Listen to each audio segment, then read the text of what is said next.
chega na faculdade achando que não vai fazer a matemática e damos de cara com a matemática. Bom, eu vi que antes da aula, eu estava aqui organizando as coisas, e tivemos uma doutora aqui que se manifestou, falou, eu estou com o meu primeiro caso trabalhista e coisa e tal, e grandes dificuldades, grandes entraves, né? Então, certamente a doutora, quando talvez tenha iniciado a faculdade, já começou a faculdade depois de reforma trabalhista. E depois da reforma trabalhista, certamente, já aprendeu, e o parágrafo primeiro, doutora Lília, apareceu aqui, já aprendeu que o parágrafo primeiro, já estava na vigência do parágrafo primeiro do 840. Isso porque eu não vou denunciar muito as idades, mas assim, a doutora Janaína, por exemplo, ela começou a advogar antes da reforma trabalhista, antes de 2017. Né? Ela é uma jovem advogada, mas começou, assim como a doutora Elaine também começou a advogar antes da reforma trabalhista. E nós tínhamos uma condição, antes de reforma trabalhista, que era interessante. Por quê? Para as ações, a gente sabe que... Eu não falo que não existe o rito sumário. O rito sumário, para mim, ele não vale. O rito sumário são aquelas ações de até 2 salários mínimos, né? O rito sumaríssimo até 40, e acima de 40 salários mínimos, nós temos o rito ordinário, que é onde tramita aí a ação trabalhista. Naturalmente, também que nós temos diferenças para o trâmite processual quando a gente está entre um rito e outro, e os mais normais são o rito sumaríssimo e o rito ordinário. E antes de reforma trabalhista, nós praticamente não tínhamos ações no rito sumaríssimo. Eram assim, praticamente, a gente chegava na antessala da audiência, olhava lá a pauta de audiência, e todas estavam no rito ordinário. E por uma questão também relacionada a cálculos, porque apavoravam os advogados a questão do cálculo.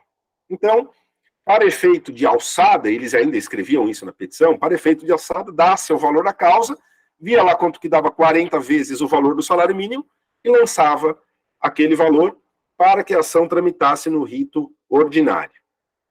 Uns diziam que era porque no rito ordinário eu posso ouvir 3 testemunhas, ao passo que no sumaríssimo só 2, não cabe a citação por edital no rito sumaríssimo, eu tenho menores possibilidades de recurso de revista, dentre outras questões que diferem a tramitação processual de um rito e de outro.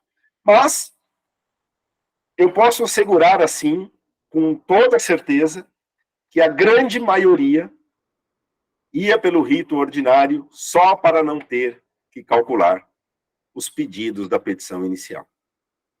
E o que isso impacta? Gente, os impactos são muito grandes. Né? Quando a gente começa a falar, por exemplo, a Justiça do Trabalho ela tem como princípio a conciliação. Né? O pessoal fala muito de justicinha, justicinha, não sei o quê. Não, é princípio da Justiça do Trabalho a conciliação. E aí nós íamos para as audiências e chegávamos lá assim, via aqueles valores exorbitantes de causas. Quando sentavam à frente do juiz, falava assim, proposta de acordo? Temos. Aí o advogado reclamante falava assim, para acordo 100 mil. O advogado reclamado falava, para acordo 1.000. Quer dizer, de 1.000 para 100 mil, havia um distanciamento muito grande, e não se tinha, mas aí um ficava assim para o outro, mas com base no que você está pedindo 100 mil? O outro falava, com base no que você está oferecendo apenas 1.000? Então, veja que era uma condição que sequer favorecia uma possibilidade de acordo. E quando veio a reforma trabalhista, passou a exigir uma cautela e até mesmo um melhor entendimento das verbas trabalhistas para que se definisse, pelo menos corretamente, por qual rito essa ação ela seguiria. E vamos combinar uma coisa. Não dá para a gente sentar para negociar. E eu falo que nós, advogados, a gente não tem que resolver as coisas só com processo. E não dá para a gente chegar numa mesa de negociação, ainda que não seja através de um processo, sem ao menos ter uma estimativa plausível para aquilo que nós estamos vindicando. Como é que eu falo, eu acho que 50 mil tá bom? Espera aí, não deve funcionar bem assim. Eu sou um crítico, resguardado os aspectos psicológicos, Eu sou um crítico daqueles advogados que falam assim, mas o juízo não vai fazer uma proposta? Poxa, mas o juiz, ele conhece da lei. O juiz, ele conhece da jurisprudência. O juiz, ele não conhece do meu processo. Ele não conhece as minhas testemunhas. Ele não conhece as minhas provas, porque não tem nem despacho saneador no processo trabalhista. O juiz está ali apenas agora, naquele momento, para ouvir e analisar brevemente os fatos articulados em petição inicial e os fatos articulados na contestação. Então, como é que eu posso levar para o juiz uma responsabilidade que nem a dele, ou atribuir a ele uma responsabilidade da qual quem deve ter o pleno domínio são os advogados que conhecem o processo, conhecem a lei, conhecem a prova documental e, principalmente, a qualidade do depoimento das testemunhas que ele está trazendo.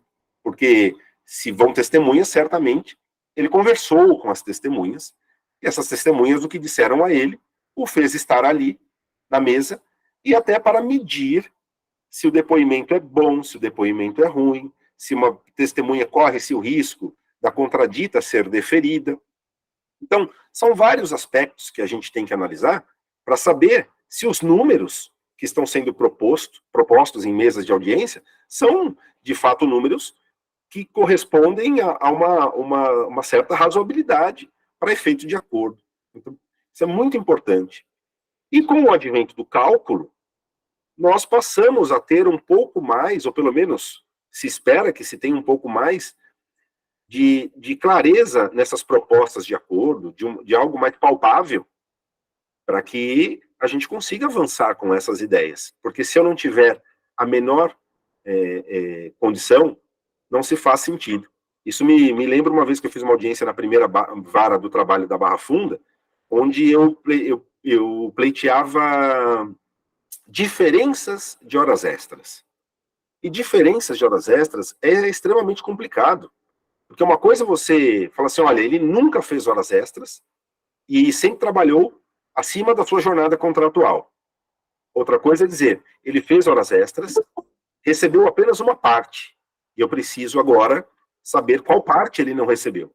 E eu falei para o juiz assim, excelência, olha, nós não trouxemos uma proposta de acordo, porque o grande pedido aí são diferenças de horas extras. E o juiz falou assim, mas você não tem nenhum valor? Eu falei, não, eu não analisei ainda a contestação. Aí ele olhou para o meu cliente e falou assim, o senhor percebeu que o seu advogado não sabe quanto vale o seu processo? Eu disse, excelência, não pode dizer isso, eu só estou dizendo que não tem uma proposta de acordo. Eu preciso ter contato com a prova documental para saber uma proposta justa, porque vai que se pagou a mínima parte, então eu não tinha, de fato, elementos para trazer uma proposta. Olha a importância dos cálculos aí. Pois bem, então chegamos aí em 2017 e uma alteração profunda, eu chamo de profunda, do parágrafo 1º do artigo 840, trouxe para nós três questões importantes, né? Eu estou até com ela aqui, vamos fazer a nossa leitura juntos? Está aqui. Para quem está no computador vai conseguir acompanhar melhor aí. Então tá aí. Parágrafo 1º do 840. Sendo escrita, a reclamação deverá contar a designação do juízo, a qualificação das partes, a breve exposição dos fatos de que resulte o dissídio, o pedido, que deverá ser certo, determinado e com a indicação do seu valor. Então, o que nós temos com relação ao pedido, que deve ser certo, determinado e com a indicação do seu valor? Bom, primeiro, pedido certo é o que eu quero. É o bem da vida, não é? É o que eu quero. Então, eu quero horas extras. Eu quero adicional de periculosidade. Eu quero indenização por dano moral. Eu quero pagamento de férias acrescidas de 1/3. Eu quero férias dobradas acrescidas de 1/3. Eu quero férias simples, proporcional. Eu quero aviso prévio indenizado. Enfim, é o que eu de fato quero, o que eu estou buscando. Eu quero a condenação ao pagamento de determinado direito trabalhista. Determinado ou determinável. O pedido, então, eu quero horas extras. Agora eu preciso informar na petição o quanto de horas extras eu quero. E esse é um fator que me remete, sabe aonde? Como a Lilian falava agora há pouco. E a própria doutora Elaine. É muito mais importante o advogado fazer a entrevista com o cliente do que efetivamente fazer a própria petição inicial. Porque na entrevista vai ser o momento que eu vou colher as informações do cliente, colocar no meu relatório, para que eu consiga fazer a minha petição inicial. Então, quando eu falo assim, tá, mas o quanto? Porque é aquela velha história. Eu chego para a doutora Lilian e falo assim, doutora Lilian, você me deve um dinheiro. Ela vai falar assim, tá bom, quanto? Bastante. Mas bastante quanto? Vixe, pra caramba. E quantas vezes a gente não está entrevistando um cliente e ele fala assim, eu fazia horas extras. Você fala assim, mas quanto? Ele fala, nossa, bastante. Mas bastante quanto?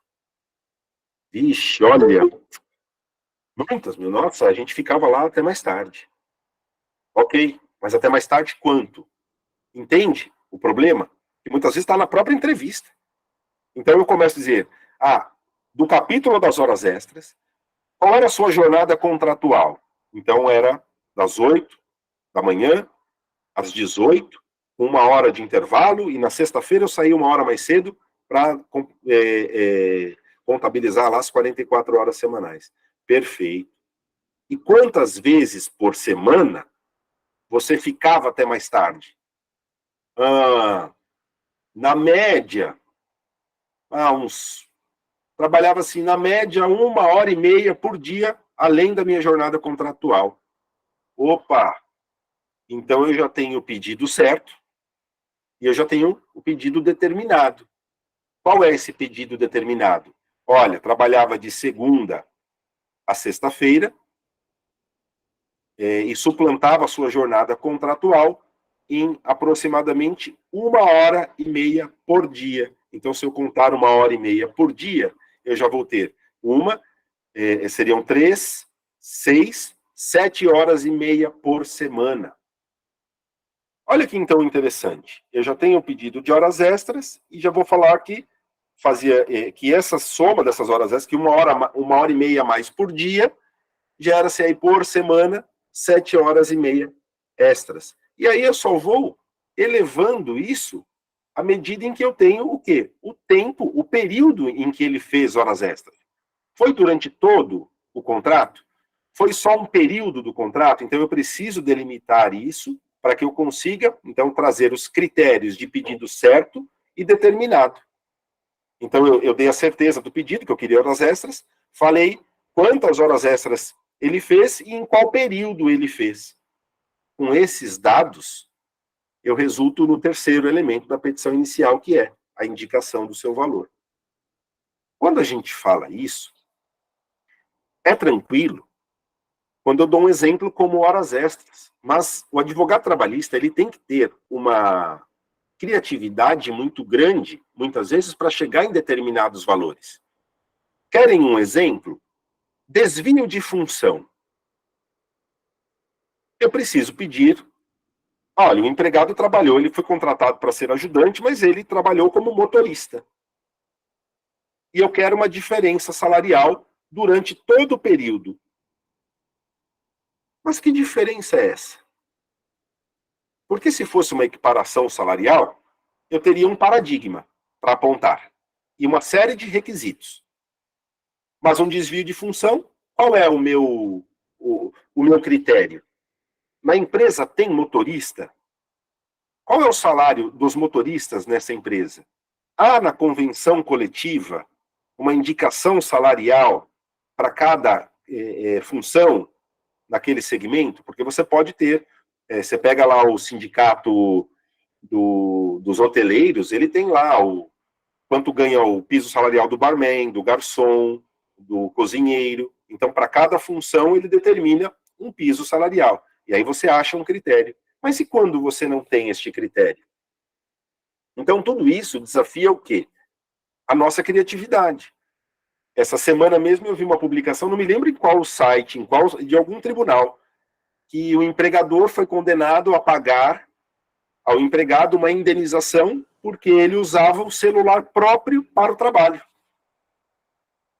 Imaginemos que você tenha um vendedor que use um veículo próprio para o trabalho e ele só é reembolsado pelo combustível e nada mais. A depreciação do veículo, a manutenção é toda dele. Como é que você cria um critério para calcular isso?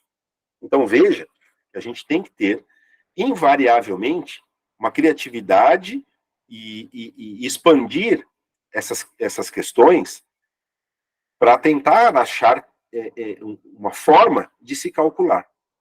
Nós temos uma exceção a teor do artigo 324 do CPC. Ele diz o seguinte, olha, o pedido deve ser calculado. A exceção do quê? De quando eu não tenho como produzir, saber deste cálculo. E isso acontece muito na Justiça do Trabalho, por exemplo, no exemplo que eu dei a vocês agora, diferenças de horas extras. Eu entendo que é um pedido, que ele é um pedido genérico, são os pedidos genéricos. Eu tenho adicional de insalubridade. Qual é o grau do adicional de insalubridade? Eu preciso de prova técnica, porque ele pode ser 10, 20 ou 40% do salário mínimo. Então, qual vai ser o grau apurado? E vamos mais longe. Muitas vezes, você indica na sua petição inicial que ele tem direito ao adicional de insalubridade porque ele estava exposto a ruído. E na perícia, a perícia constata que o ruído não estava acima do limite de tolerância.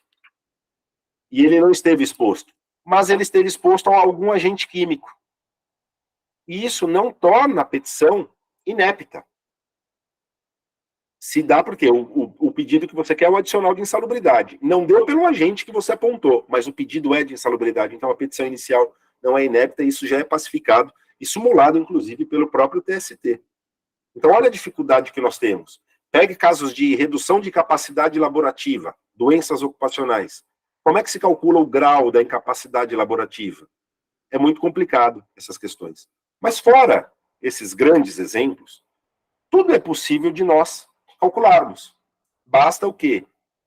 Durante uma entrevista com o cliente, eu identificar qual vai ser o direito do trabalho, a verba vindicada, a quantidade desta verba e o valor desta quantidade.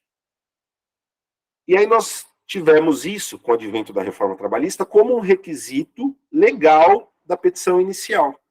Então, ou seja, não é algo que eu posso não colocar na petição inicial.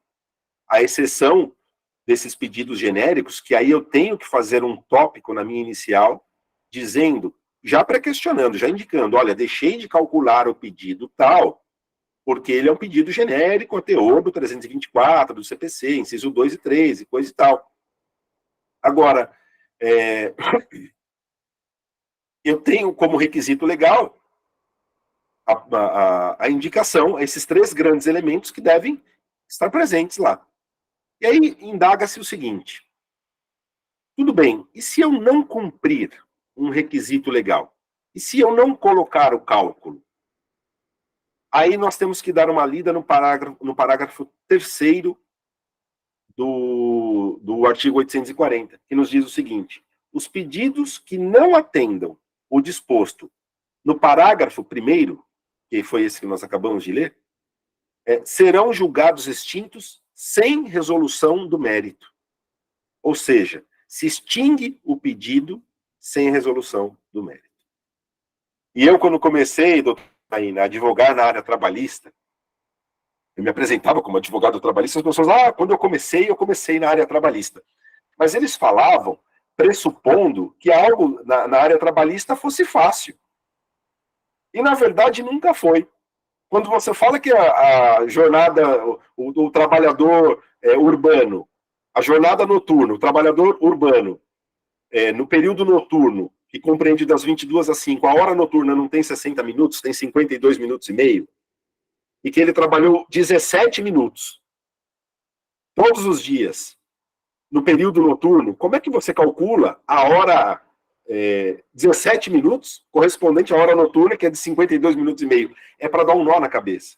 Ao passo que no cível, vamos imaginar, a doutora Janaína bate no meu carro, e eu quero acionar a justiça.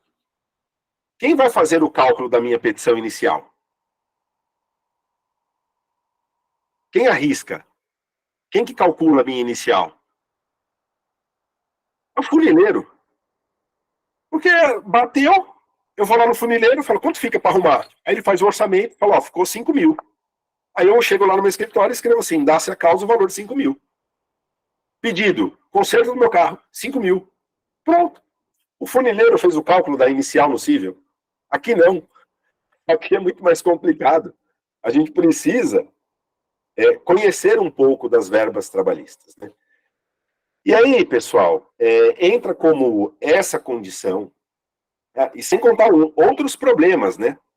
Porque o valor da causa, o que é o valor da causa? É a soma de todos os pedidos, certo? Mas nós temos algumas exceções. Se eu tenho pedido subsidiário ou se eu tenho pedido alternativo. Porque se o pedido for subsidiário, eu calculo o valor do primeiro, do principal. E se for alternativo, aquele de maior valor. Aí você vai falar, e se você somar tudo? Está errado. E qual é o problema de eu ter uma estimativa superavitária, superfaturada, ou ainda muito baixa?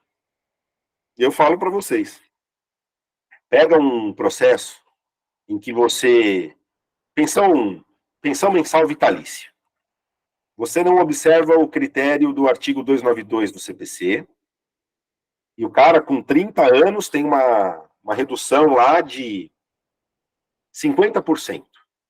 Ou é um caso de invalidez total, que você não precisa de prova, vai ter a prova pericial, mas você já sabe, o cara está aposentado por invalidez. Invalidez total. Você pega a base de cálculo do salário dele, pega o salário, acresce do terço de férias, acresce 1/12 de 13º, 8% do FGTS, se ele tinha outras verbas, você acresce e chega lá num valor mensal. Multiplica pela quantidade de meses, considerando a tábua de expectativa de vida do IBGE, multiplica por uma quantidade de meses, dos 30 anos até os 75, vai dar uma fortuna. Na casa do milhão. Aí você vai lá e coloca o valor da causa. Tantos milhões. No dia da audiência, o reclamante não comparece e o processo é arquivado. E ele é condenado em custas. Se ele não justificar em 15 dias o motivo pelo qual esteve ausente na audiência, ele é condenado em custas. E as custas são calculadas neste momento sobre o valor da causa. Quanto que vai dar essas custas? Vai dar, certamente, vai bater no limite que foi instituído pela lei de custas. E com um agravante, ainda que beneficiário de justiça gratuita, porque a DIN 5677 falou que isso não essa condição, ela é constitucional, o empregado vai ter que pagar as custas para ajuizar uma nova ação. Vocês conseguem imaginar uma reclamada impugnando o valor da causa porque ele é baixo demais? A reclamada chegar e falar assim, não, este valor de causa aí está muito pouco, tem que ser maior. Conseguem imaginar essa situação? Mas eu consigo, Lilian. Sabe por que eu consigo? Porque imaginemos a hipótese que eu tenho certeza da improcedência de um determinado pedido. E que isso vai gerar sucumbência. Este é um critério. Este é um critério. Olha, esse pedido que ele está fazendo aqui, ele vai perder. Certeza. Ele não tem direito àquilo. Então, o valor do pedido está equivocado.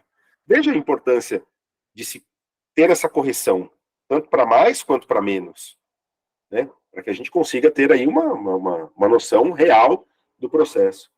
Pois bem, o que nos preocupou um pouco com relação a esse parágrafo 3º do 840 é porque, veja, que é taxativo, né? Os pedidos que não atendam serão julgados, o disposto no parágrafo 1º, serão julgados extintos sem resolução de mérito. Só que isso colide, de uma certa forma, com a súmula 263 do TST. Por que colide com a súmula 263 do TST? Porque a súmula 263, ela diz para nós o seguinte, está aí na tela, salvo nas hipóteses do artigo 330 do CPC, o indeferimento da petição inicial, por encontrar-se desacompanhada de documento indispensável à propositura da ação, ou não preencher outro requisito legal, que é pedido certo, determinado e com a indicação do seu valor, somente é cabível se, após intimada para suprir a irregularidade em 15 dias, mediante indicação precisa do que deve ser feito ou corrigido, a parte não o fizer. Ou seja, o juiz, no momento em que identificar um defeito, uma falta de requisito legal para a petição inicial, ele deve intimar a parte para que corrija o defeito, o que está ilegal na peça, antes de extinguir, antes de aplicar o parágrafo 3º. Mas veja, temos aí então uma colisão drástica. Por que disso? Porque se está na lei, o juiz vai cumprir a lei. E nós tivemos, há um tempo atrás, algumas reclamações, e aí agora eu estou falando de forma institucional e não como professor, que nós tínhamos uma vara que o juiz estava extinguindo o processo sem oportunizar a parte em emendar a inicial. Ele simplesmente extinguia e falava assim, olha, não preenche o requisito legal e estou extinguindo. E essas extinções, elas adivinham, elas eram provenientes de pedidos que a gente chama até um pouco de pedido complessivo. O termo é equivocado. O que é um pedido complessivo? Nós sabemos que horas extras, ela gera reflexos. Então, ela gera reflexo em DSR, ela gera reflexo em férias acrescidas de 1/3, fundo de garantia, 13º salário, a depender da modalidade de extinção do contrato de trabalho, multa dos 40% e o aviso prévio. Veja só, quando eu peço horas extras, eu tenho então o quê? Um pedido principal. E eu tenho reflexos como pedidos acessórios. Então eu tenho pedido principal e pedido acessório, certo? Quando eu coloco tudo isso numa linha só e ao final lanço um valor, dentro de cada pedido acessório, lembre-se que ele também é um pedido. Não é porque ele é um pedido acessório que ele deixa de ser pedido. E se eu tenho que delimitar os limites da lide, vamos imaginar que eu peça horas extras, mas não coloque o reflexo em DSR. É possível condenar um pedido de horas extras sem o reflexo de DSR? Sim. Se não houve o pedido, vai ficar o quê? Nos limites da lide. E sabendo disso, muitas vezes, quando eu estou fazendo contestação, eu nem falo de inépcia da inicial. A inicial não é inépita. Se tem um pedido de hora extra e ele no rol não colocou reflexo em DSR, a petição inicial não é inépita. Ele só não fez o pedido. Simples assim. Então aí eu fico de olho. Por quê? Porque o autotexto da sentença muitas vezes condena em DSR. E aí eu vou dizer, olha, opa, não teve pedido.